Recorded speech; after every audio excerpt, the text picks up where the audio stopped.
Hello everyone, welcome to my channel Life tales.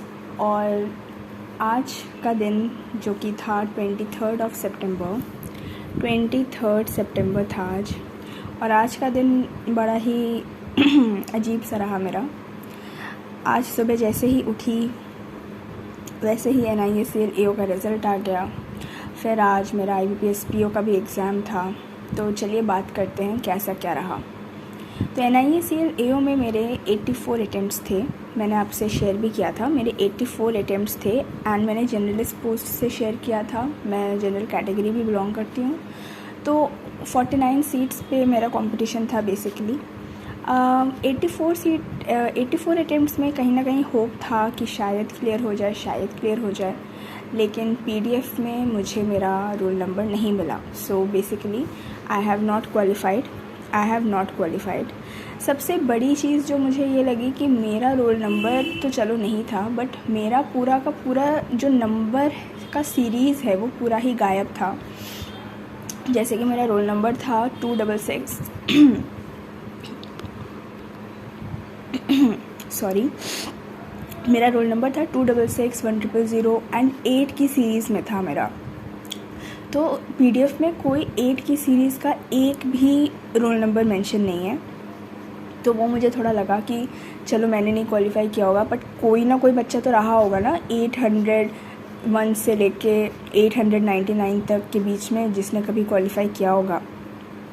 पर वो कोई भी एक भी बच्चा नहीं था। तो खैर वो तो एक ख़राब हो ही गया था मन कि NISL AO एक अच्छी प्रोफाइल जॉब थी, अगर निकल जाता तो अच्छा लगता ऑब्वियसली। फिर आते हैं IBPS PO में।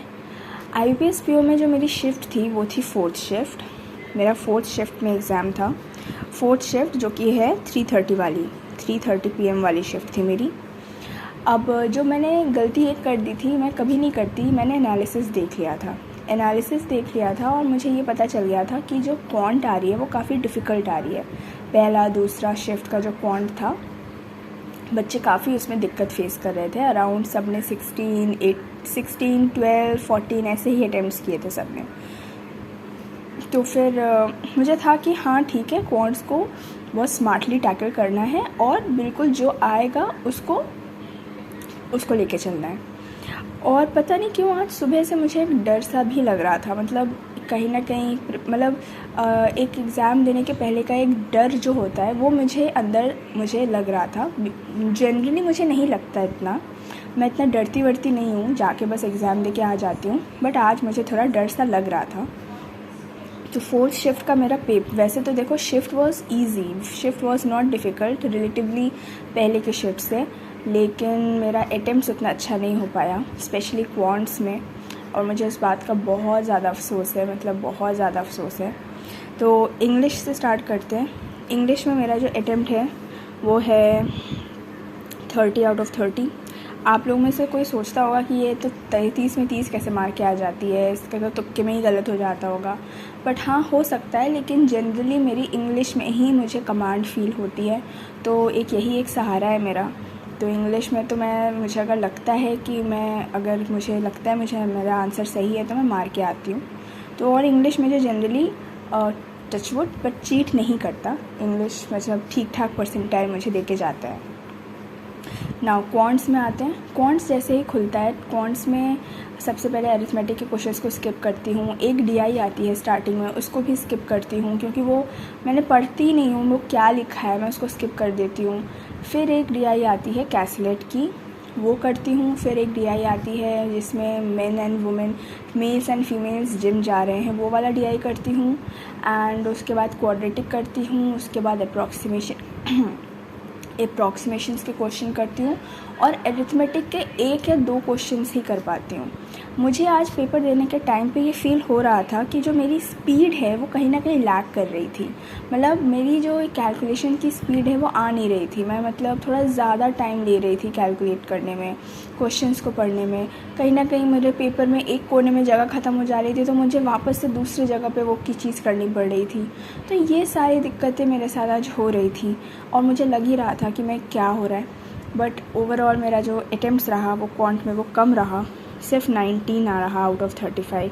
मेरे मेरे शिफ्ट का एक एवरेज अटेम्प्ट शायद 24, 22, कई जो बच्चे जिनका अच्छी कमांड है क्वांट्स पे, उन्होंने तो 27, 28 भी किए हैं। मैंने एक दो लोगों का सुना, लेकिन मेरा नहीं रहा। तो मुझे इस बात का बहुत ज़्यादा दुख है और मुझे डर भी है कि कहीं ये एक बहुत गलत वजह ना बन जाए मेरे एग्ज़ाम में। बट आगे चलते हैं। रीज़निंग खुलता है। रीज़निंग को एज़ यूजुअल मैं टैकल करती हूँ। जितने पज़ल्स थे सिर्फ वो 14 लोगों वाला पज़ल मैंने नहीं टच किया था, बिकॉज़ उसको करने के लिए टाइम नहीं बचा था। बाकी जितने पज़ल थे मोस्टली मैंने कर लिए थे। ब्लड रिलेशन कर लिया था। ब्लड रिलेशन में पहले का आंसर मेरे ख्याल से वो था, क्या कहते हैं, एक में वाइफ आ रहा था आंसर, एक में ग्रैंडफादर आ रहा था आंसर, और दूसरे में मैं भूल रही हूँ क्या क्वेश्चन क्या था, मैं भूल रही हूँ, भूल गई। हाँ, तो कुछ ऐसा था। ठीक है, तो ओवरऑल मतलब मेरा जो अटेम्प्ट था, मुझे इतना याद नहीं रहता क्वेश्चन, तो ओवरऑल जो मेरा अटेम्प्ट था वो था 28 आउट ऑफ 35।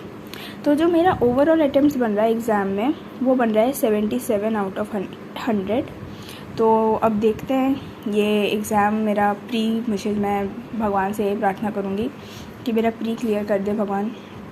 ये एग्ज़ाम का प्री क्लियर हो जाएगा तो मतलब बहुत एक अच्छी बात रहेगी। अगर नहीं क्लियर, मतलब ऐसा मैं बोलूँगी नहीं, वो तो वक्त आएगा, देखते हैं रिज़ल्ट क्या रहता है।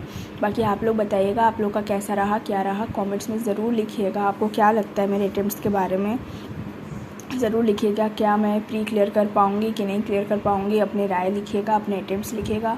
और अब मेरा 7th को है नेक्स्ट पेपर, जो कि है IBPS क्लर्क मेंस। तो मिलते हैं उस दिन या फिर उसके पहले भी, अगर मुझे लगेगा तो मैं कोई वीडियो बनाऊंगी ज़रूर। आप लोग like, share and subscribe my channel and comments your own attempts. मिलते हैं नेक्स्ट वीडियो में, तब तक के लिए बाय बाय।